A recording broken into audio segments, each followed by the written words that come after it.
Selamat datang di Kitab Mawas Diri, sebuah ruang di mana kita menggali dan merenungi perjalanan panjang sejarah peradaban umat manusia. Pada kesempatan kali ini, kita akan melangkah jauh ke dalam sejarah Firaun Mesir, dimulai dari Menes, sang penyatu dua tanah, hingga berakhir dengan Cleopatra, ratu terakhir Mesir yang penuh legenda. Mari kita telusuri bersama kisah penuh intrik, kebijaksanaan, dan kejayaan yang membentuk salah satu peradaban paling agung dalam sejarah dunia. Di tepi sungai Nil yang membentang bagaikan urat nadi kehidupan, muncul seorang pemimpin agung yang namanya kelak akan dikenang sepanjang masa, Menes. Pada milenium ketiga sebelum Masehi, Mesir terbagi menjadi dua wilayah besar. Mesir Hulu di selatan dengan daratan berbukit, dan Mesir Hilir di utara yang subur dan luas. Dua tanah ini kerap bertikai memperebutkan kekuasaan, hingga muncul sosok visioner yang bertekad menyatukan perpecahan tersebut. Menes, yang diyakini sebagai raja pertama dari dinasti pertama, memimpin pasukannya dengan penuh keberanian dan strategi yang cemerlang. Ia berasal dari Mesir Hulu dan mengenakan mahkota putih, simbol kejayaan wilayah selatan. Dengan kepiawaiannya, Menes berhasil menaklukkan Mesir Hilir dan menyatukan dua wilayah tersebut menjadi kerajaan Mesir kuno yang tunggal dan kuat. Sebagai simbol persatuan, ia menciptakan mahkota ganda, perpaduan mahkota putih dari Hulu dan mahkota merah dari Hilir. Tanda bahwa tidak ada lagi perpecahan, hanya satu Mesir yang berdaulat.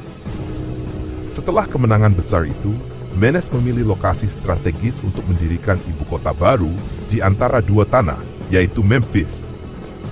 Kota ini terletak di perbatasan Mesir Hulu dan Hilir, bagaikan jembatan yang menyatukan peradaban dua wilayah.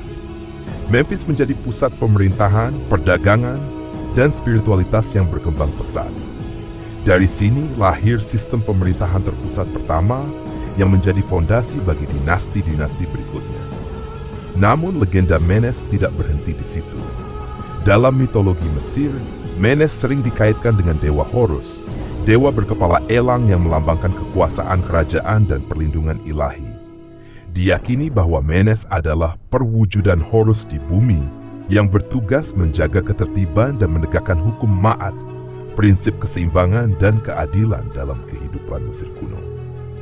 Sungai Nil menjadi saksi bisu keagungan Menes. Airnya yang mengalir deras mencerminkan perjalanan Mesir menuju kemakmuran. Di setiap tepiannya, rakyat mulai membangun peradaban. Ladang-ladang subur bermunculan.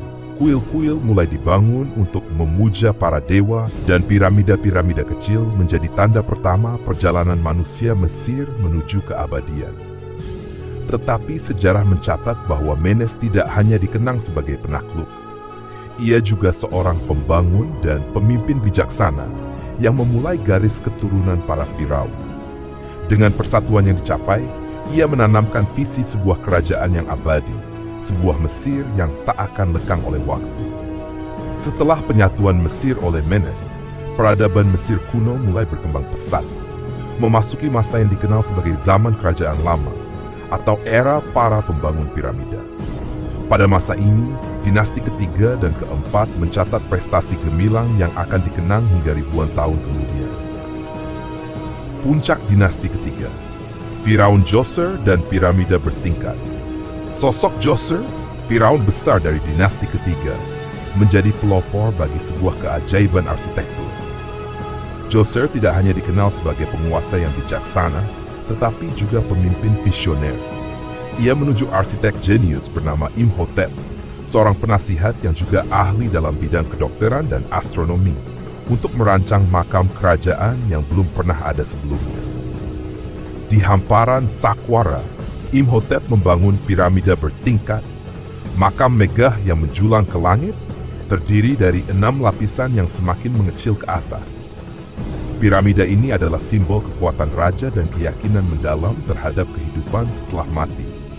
Rakyat Mesir percaya bahwa setelah meninggal, roh atau Ka, sang raja akan hidup abadi di alam baka bersama para dewa. Piramida menjadi tangga menuju surga, tempat raja akan bersatu dengan Ra, dewa matahari yang agung. Pembangunan piramida ini bukanlah pekerjaan mudah. Ribuan pekerja menghabiskan waktu bertahun-tahun untuk memindahkan batu-batu besar dengan peralatan sederhana, menunjukkan dedikasi dan keahlian luar biasa. Setiap batu dipahat dan disusun dengan presisi yang menakjubkan, menjadi bukti kemajuan ilmu pengetahuan dan teknologi Mesir kuno. Puncak kemegahan dinasti keempat, Firaun Khufu dan Piramida Agung Giza. Jika piramida bertingkat adalah awal dari mimpi besar bangsa Mesir, maka dinasti keempat membawa mimpi itu ke puncak kejayaan. Khufu, Firaun terbesar dari dinasti ini, memerintahkan pembangunan Piramida Agung Giza, salah satu dari 7 keajaiban dunia kuno yang masih berdiri hingga hari ini. Terletak di dataran tinggi Giza, piramida ini dibangun dengan batu-batu kapur raksasa, masing-masing seberat beberapa ton yang dipindahkan dengan kekuatan manusia dan teknologi sederhana. Pembangunannya memakan waktu lebih dari 20 tahun. Piramida Agung bukan hanya makam, melainkan simbol keabadian, kebesaran, dan ketuhanan seorang Firaun. Setiap sudutnya menghadap ke arah mata angin dengan presisi yang bahkan sulit dicapai di zaman modern. Tak jauh dari piramida Khufu, anaknya Khaf dan cucunya Menkaure membangun piramida mereka sendiri, membentuk 3 piramida raksasa di Giza. Di dekat piramida Khafre berdiri Mega Sphinx, patung kolosal berkepala manusia dan berbadan singa, yang diyakini sebagai penjaga makam para Firaun dan simbol kekuatan mereka. Kehidupan rakyat Mesir kuno. Di balik kemegahan piramida terdapat kisah tentang rakyat Mesir kuno yang bekerja keras membangun monumen abadi tersebut. Bukan budak, melainkan para pekerja terampil dari seluruh penjuru negeri yang bekerja dengan upah berupa makanan, minuman, dan tempat tinggal. Para pekerja ini hidup dalam komunitas yang terorganisir, membangun kota-kota kecil di sekitar proyek piramida. Kehidupan mereka diatur oleh siklus Sungai Nil yang memberikan kesuburan dan kemakmuran. Setiap tahun, air Sungai Nil meluap, meninggalkan lumpur subur yang memungkinkan rakyat Mesir menanam gandum, jelai, dan tanaman lainnya. Hasil panen ini mendukung pembangunan piramida dan kehidupan sehari-hari. Kepercayaan akan kehidupan setelah mati. Bagi bangsa Mesir, kehidupan di dunia fana hanyalah persiapan menuju kehidupan abadi. Setiap piramida dibangun sebagai tempat peristirahatan terakhir para Firaun yang diyakini akan menjadi dewa di alam baka. Di dalam piramida terdapat ruang-ruang rahasia berisi harta benda, perhiasan, dan patung-patung yang akan menemani sang raja di akhirat. Proses mumifikasi juga menjadi bagian penting dari kepercayaan ini. Tubuh raja diawetkan dengan teliti agar roh sang raja dapat kembali mengenali tubuhnya dan hidup abadi. Semua ritual ini mencerminkan keyakinan mendalam bangsa Mesir terhadap keseimbangan hidup dan kematian. Dengan piramida bertingkat Djoser dan piramida Agung Khufu, dinasti ketiga dan keempat meninggalkan warisan yang tak ternilai. Piramida-piramida ini tidak hanya menjadi makam para penguasa, tetapi juga simbol kemegahan peradaban Mesir kuno yang tak tertandingi. Sungai Nil terus mengalir, membawa kisah kejayaan yang akan bertahan selamanya. Di bawah bayang-bayang piramida, para Firaun beristirahat dengan tenang, sementara nama mereka diukir abadi dalam sejarah manusia. Setelah melalui periode panjang kemunduran yang disebabkan oleh perebutan kekuasaan dan melemahnya pemerintahan pusat, Mesir kuno kembali bangkit di bawah kepemimpinan dinasti ke-11 dan ke-12. Masa ini, yang dikenal sebagai zaman Kerajaan Tengah, menjadi era pemulihan stabilitas, ekspansi wilayah, serta kebangkitan seni dan sastra yang mencerminkan kebijaksanaan bangsa Mesir. Kebangkitan di bawah dinasti ke-11. Bangkitnya dinasti ke-11 dipelopori oleh Mentuhotep II, penguasa yang berasal dari Thebes di Mesir hulu. Mentuhotep II berhasil menyatukan kembali Mesir setelah periode kekacauan yang dikenal sebagai Zaman Menengah Pertama. Dengan pasukan yang loyal dan strategi yang matang, ia menaklukkan wilayah-wilayah yang memberontak di Mesir Hilir. Penyatuan ini membawa stabilitas baru dan Mentuhotep II dinobatkan sebagai Raja Dua Tanah, seperti leluhurnya Menes. Setelah stabilitas dipulihkan, Mentuhotep II memulai pembangunan kuil-kuil megah di Thebes untuk memuja dewa Amun-Ra yang mulai naik sebagai dewa utama pada masa ini. Thebes menjadi pusat politik dan spiritual Mesir, sekaligus simbol kebangkitan peradaban yang sempat terpuruk. Puncak dinasti ke-12, Amenemhat dan Senusret. Dinasti ke-12 dikenal sebagai puncak kejayaan Kerajaan Tengah. Raja Amenemhat Iasi, pendiri dinasti ini, memperkuat pemerintahan dengan memindahkan ibu kota ke Ichtawe di dekat Oasis Fayum. Ia membangun sistem administrasi yang lebih efisien dan menciptakan tatanan politik yang stabil. Amenemhat juga dikenal dengan kebijakannya dalam memperluas pertanian dengan mengelola Danau Fayum yang menyediakan lahan subur baru bagi rakyat Mesir. Penerusnya, Senusret Esla, dikenal sebagai Firaun yang memperluas perbatasan Mesir hingga ke Nubia di selatan. Kekuasaan Mesir diperkuat dengan pembangunan benteng-benteng di sepanjang sungai Nil untuk menjaga perbatasan dan mengamankan jalur perdagangan emas, gading, dan rempah-rempah. Ekspedisi ini tidak hanya memperkaya Mesir secara ekonomi, tetapi juga memperkuat dominasi budaya Mesir di kawasan tersebut. Selain kemajuan militer dan ekonomi, masa pemerintahan Senusret juga ditandai dengan pembangunan kuil-kuil yang megah dan patung-patung monumental, menegaskan kekuatan dan keabadian para Firaun di mata rakyatnya. Karya sastra, kebijaksanaan yang abadi. Zaman Kerajaan Tengah tidak hanya dikenal dengan stabilitas politik dan pembangunan fisik, tetapi juga dengan berkembangnya seni sastra. Firaun dan cendekiawan mulai menghargai nilai tulisan sebagai sarana untuk menyebarkan kebijaksanaan, moralitas, dan panduan kehidupan.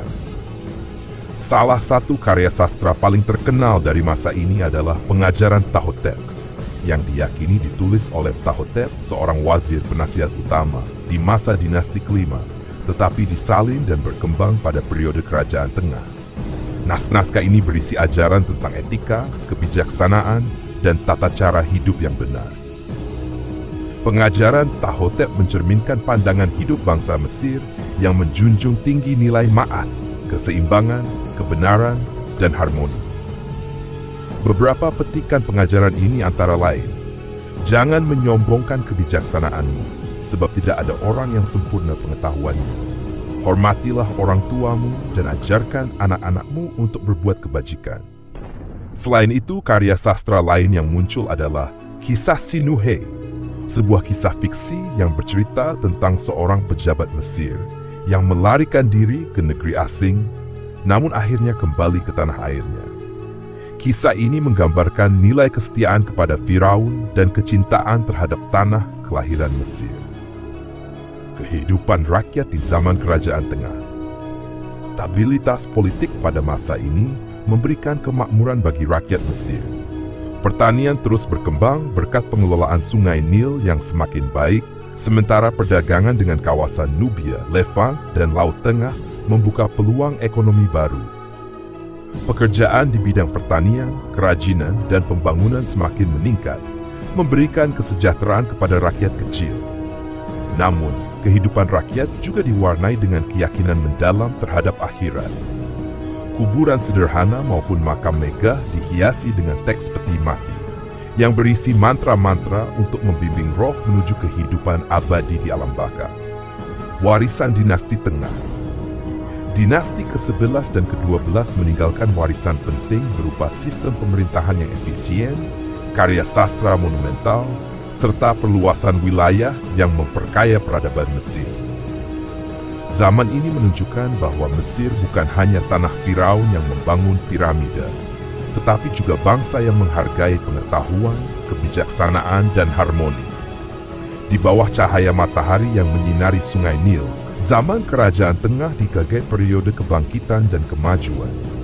Firaun-firaun seperti Amenemhat dan Senusret menjadi simbol pemimpin yang membawa kesejahteraan, sementara karya sastra seperti Pengajaran Ptahhotep menjadi warisan abadi kebijaksanaan Mesir kuno. Setelah berabad-abad menikmati kejayaan zaman Kerajaan Tengah, Mesir memasuki masa yang penuh guncangan.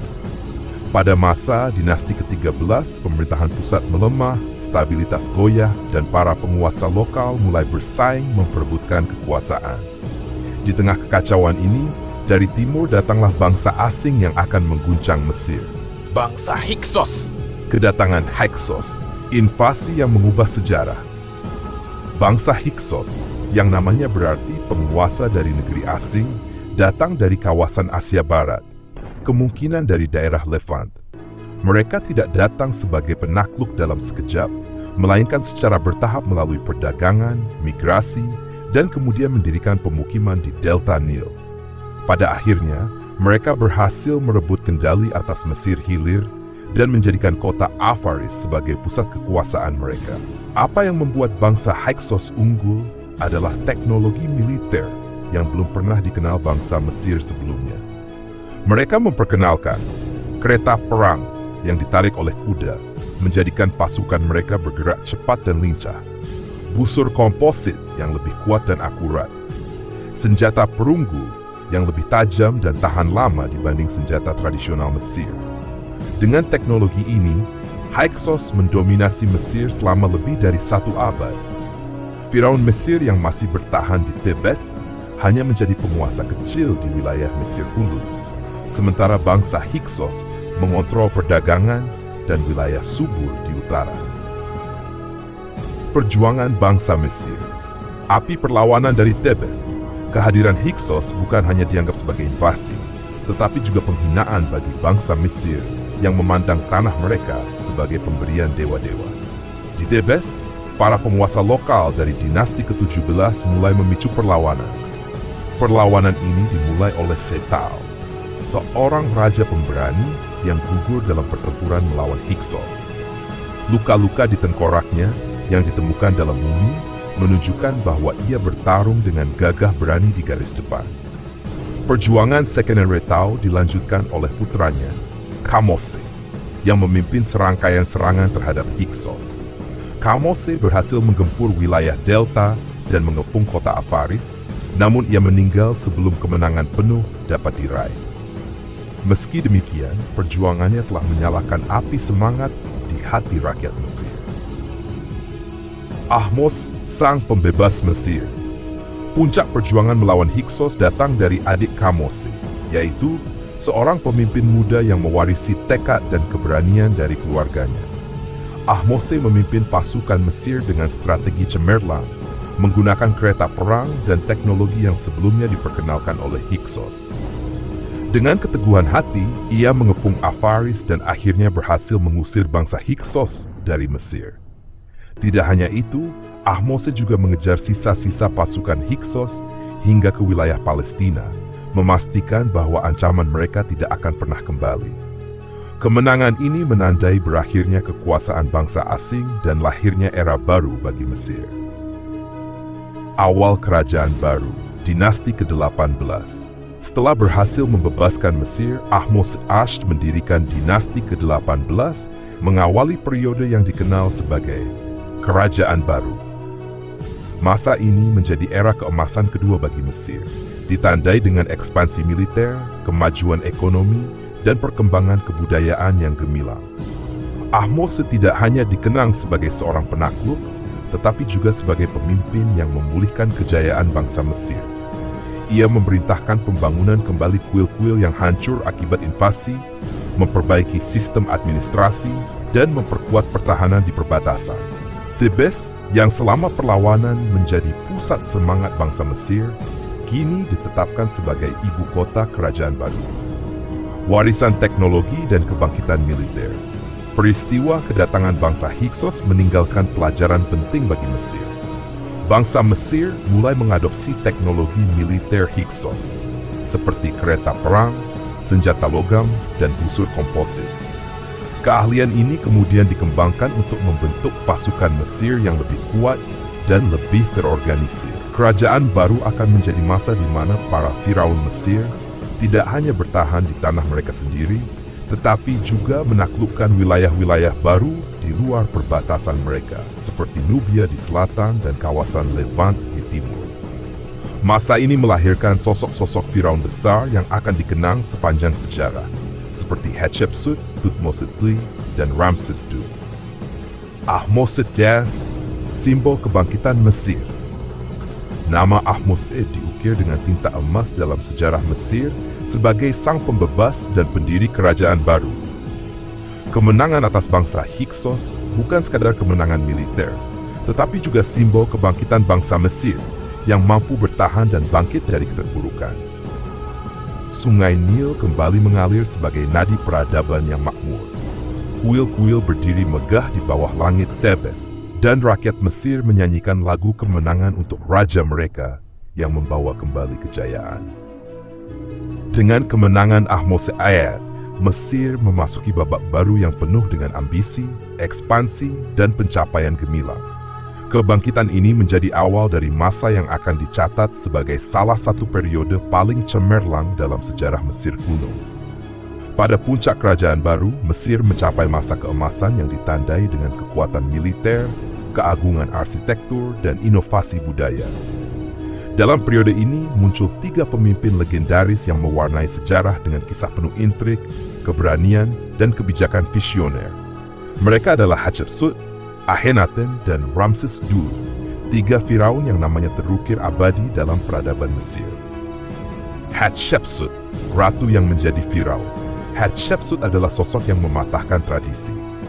Ia memerintah Mesir pada abad ke-15 sebelum Masehi, di tengah budaya patriarki yang mengutamakan kepemimpinan laki-laki. Sebagai putri Firaun Thutmose I dan istri Firaun Thutmose II, Hatshepsut awalnya hanya bertindak sebagai wali bagi anak tirinya. Namun, dalam langkah berani yang belum pernah terjadi sebelumnya, ia menyatakan dirinya sebagai Firaun penuh, lengkap dengan gelar, mahkota, dan bahkan penggambaran sebagai laki-laki di banyak relief. Pemerintahan Hatshepsut ditandai oleh perdamaian dan kemakmuran. Alih-alih menaklukkan wilayah baru, ia fokus pada pembangunan dan perdagangan. Salah satu pencapaiannya adalah ekspedisi ke Tanah Punt, sebuah negeri misterius yang dikenal kayakan emas, dupa, dan kayu langka.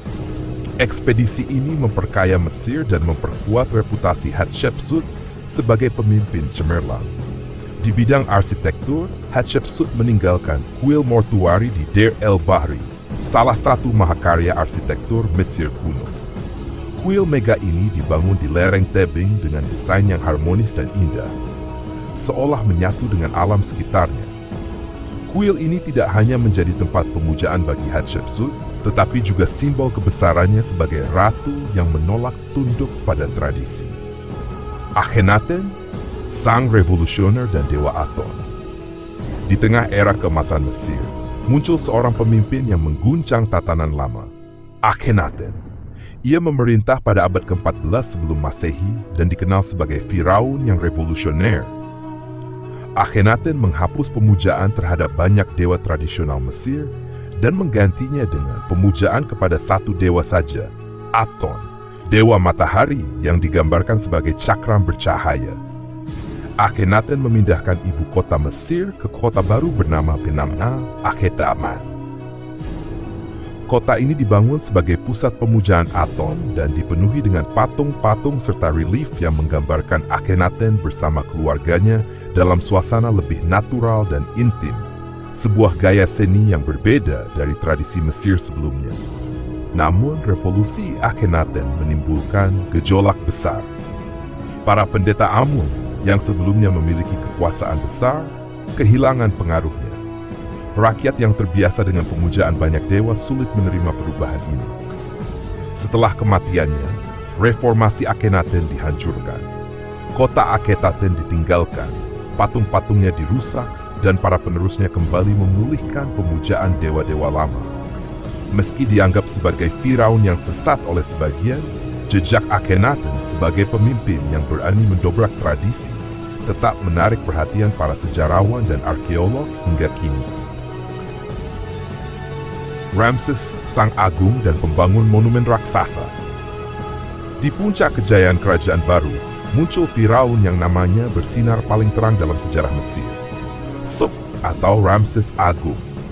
Ia memerintah selama lebih dari 60 tahun pada abad ke-13 sebelum Masehi, dan dikenal sebagai pemimpin besar di bidang militer, diplomasi, serta pembangunan monumen raksasa. Salah satu peristiwa paling terkenal dari pemerintahan Ramses II adalah pertempuran Kades melawan bangsa Het. Pertempuran ini terjadi di wilayah Suriah dan dianggap sebagai salah satu pertempuran terbesar di dunia kuno. Meskipun hasil akhirnya tidak menentukan, Ramses II menggambarkan dirinya sebagai pahlawan yang menang telak melalui relief dan prasasti yang terpahat di dinding kuil-kuil. Pertempuran Kadesh juga menghasilkan perjanjian perdamaian pertama dalam sejarah dunia antara Mesir dan Het yang disepakati setelah bertahun-tahun konflik. Ini menunjukkan keahlian Ramses II sebagai negarawan selain sebagai panglima perang.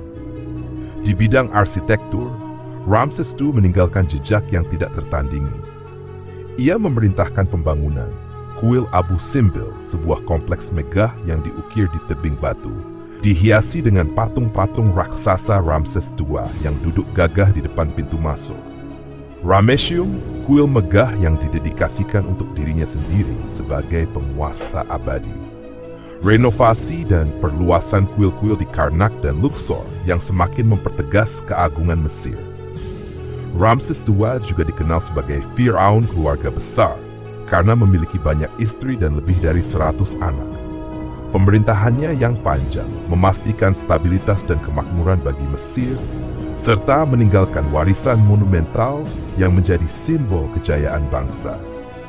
3 Firaun, 3 warisan, kisah tentang Hatshepsut, Akhenaten, dan Ramses II menggambarkan beragam sisi kepemimpinan di Mesir kuno. Hatshepsut membawa perdamaian, kemakmuran, dan membuka jalan bagi peran perempuan dalam politik. Akhenaten menantang tradisi dengan revolusi agama yang unik dan kontroversial. Ramses II mewujudkan ambisi Firaun sebagai pemimpin besar, panglima perang, dan pembangun peradaban. Di tengah intrik politik, inovasi keagamaan, dan pencapaian monumental, 3 Firaun ini membentuk wajah Mesir kuno yang dikenang hingga ribuan tahun kemudian. Setelah masa keemasan kerajaan baru, Mesir mulai memasuki babak yang lebih kelam. Dinasti demi dinasti berusaha mempertahankan kekuasaan, namun tekanan internal dan eksternal perlahan mememahkan negeri para Firaun. Pada akhirnya, tanah yang dulu berjaya bawah perintah para penguasa agung harus bertekuk lutut di hadapan kekuatan asing. Masa kemunduran, akhir dinasti ke-20. Pada akhir dinasti ke-20, sekitar abad ke-12 sebelum Masehi, kekuatan Firaun mulai melemah. Mesir mengalami masalah serius. Krisis ekonomi yang dipicu oleh biaya peperangan yang besar. Pemberontakan internal, terutama dari rakyat yang semakin menderita akibat pajak tinggi dan distribusi pangan yang tidak merata. Serangan dari bangsa laut, kelompok migran misterius yang menyerang kawasan Mediterania, termasuk Mesir. Firaun Ramses III dari dinasti ke-20 berhasil menahan serangan bangsa laut. Namun kemunduran telah dimulai. Setelah kematiannya, Firaun-Firaun penerusnya semakin kehilangan kendali atas negeri ini. Pemerintahan Mesir menjadi rapuh, dikuasai oleh para pendeta besar di Thebes yang semakin berkuasa dalam urusan politik. Kehadiran bangsa Asyur, invasi dari timur. Kemunduran ini memberikan peluang bagi kekuatan asing untuk merebut kendali atas Mesir. Pada abad ke-7 sebelum Masehi, bangsa Asyur dari Mesopotamia, yang dikenal sebagai kekuatan militer paling brutal pada masanya, mengalihkan pandangan mereka ke tanah Mesir. Di bawah kepemimpinan Raja Esar dan penerusnya, Asyurbanipal, pasukan Asyur berhasil menaklukkan Mesir dan menjadikannya provinsi bawahan. Kota-kota Mesir dihancurkan, dan para penguasa lokal dipaksa tunduk pada kekuasaan Asyur.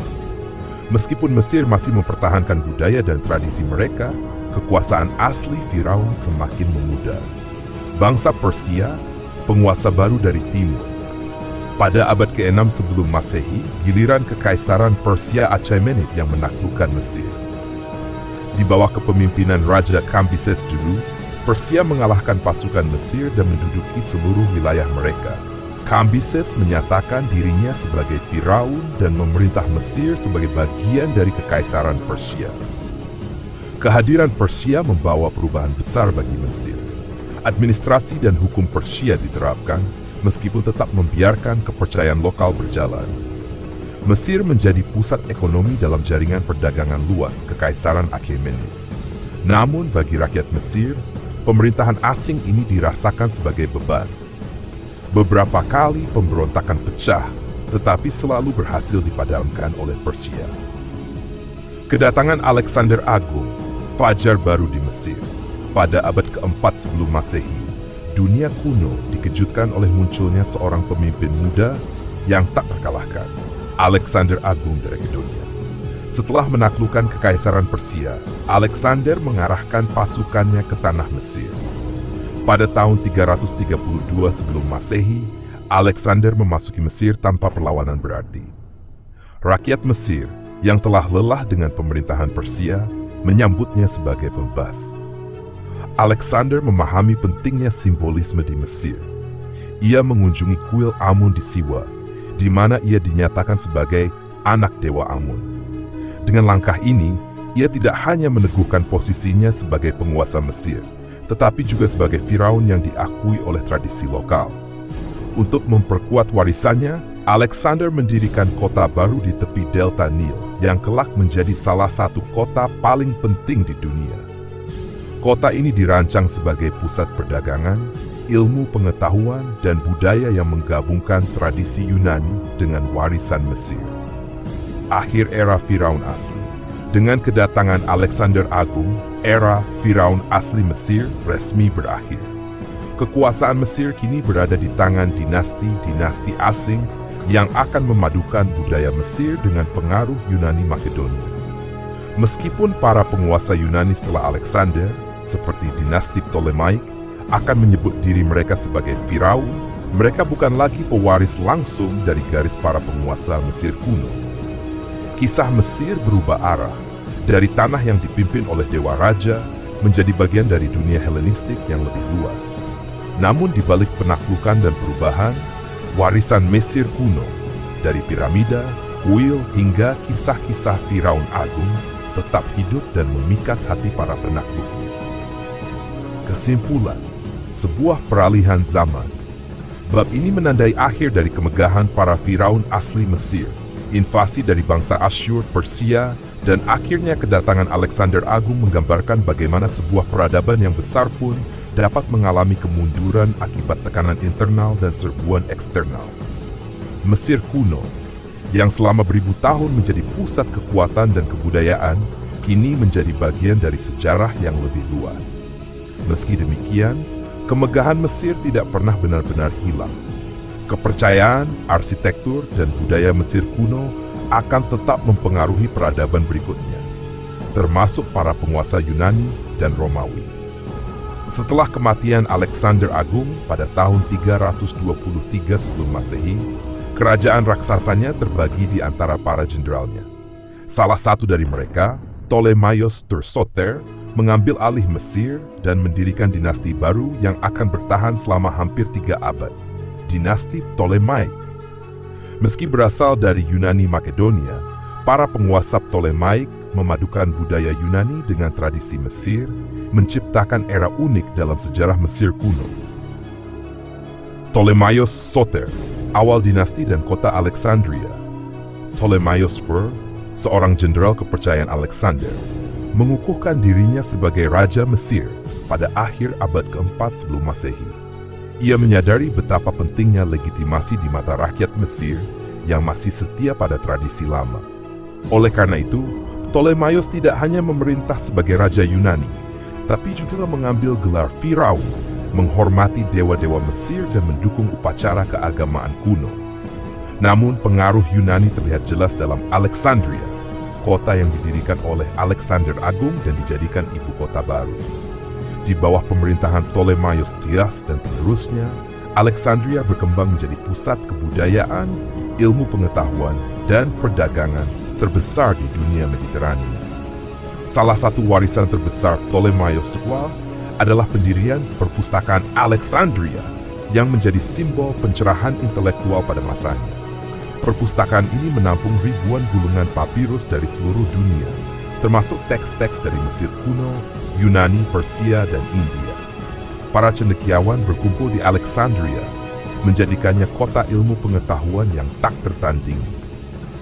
Ptolemaios II Philadelphos, puncak kemakmuran dan kemegahan. Di bawah pemerintahan Ptolemaios II Philadelphos, Mesir mencapai puncak kemakmurannya. Ptolemaios II memperluas hubungan perdagangan dengan wilayah-wilayah lain di Mediterania dan Laut Merah, menjadikan Mesir sebagai pusat ekonomi dunia. Ia melanjutkan kebijakan ayahnya untuk memadukan kebudayaan Yunani dengan tradisi Mesir. Ptolemaios II membangun kuil-kuil megah yang didedikasikan bagi dewa-dewa Mesir, seperti kuil Edfu untuk dewa Horus dan renovasi kuil di Dendera. Dengan cara ini, ia berhasil menarik dukungan dari rakyat Mesir sambil mempertahankan identitas Yunani di kalangan elit penguasa.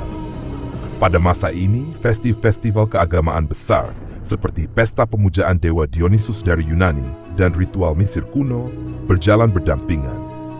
Perpaduan budaya ini mencerminkan keunikan dinasti Ptolemaik, sebuah kerajaan yang berakar pada Mesir tetapi dihiasi oleh pengaruh Yunani. Kehidupan di era Ptolemaik, perpaduan budaya, kehidupan sehari-hari di bawah dinasti Ptolemaik mencerminkan harmoni antara dua dunia, Yunani dan Mesir. Bahasa Yunani menjadi bahasa resmi pemerintahan dan perdagangan, sementara rakyat Mesir tetap menggunakan bahasa mereka sendiri dalam kehidupan sehari-hari. 2. Agama. Para penguasa Ptolemaik memuja dewa-dewa Yunani, tetapi juga menghormati dewa-dewa Mesir seperti Isis, Osiris, dan Amun. Bahkan lahir dewa Serapis, perpaduan antara Zeus Yunani dan Osiris Mesir. 3. Seni dan arsitektur. Seni patung dan relief mencerminkan campuran gaya Yunani yang realistis dengan simbol-simbol kepercayaan Mesir. Kuil-kuil besar dibangun dengan arsitektur Mesir, tetapi dihiasi dengan sentuhan artistik Yunani. Dalam perpaduan ini, lahir identitas baru, Mesir Helenistik, di mana dua kebudayaan besar bertemu dan saling mempengaruhi. Pergolakan politik dan intrik dinasti. Meskipun dinasti Ptolemaik mengalami kemakmuran, kekuasaan mereka tidak lepas dari konflik internal. Persaingan kekuasaan antar anggota keluarga seringkali berujung pada perebutan takhta yang berdarah. Selain itu, tuntutan rakyat Mesir dan pengaruh elit Yunani seringkali menimbulkan ketegangan sosial.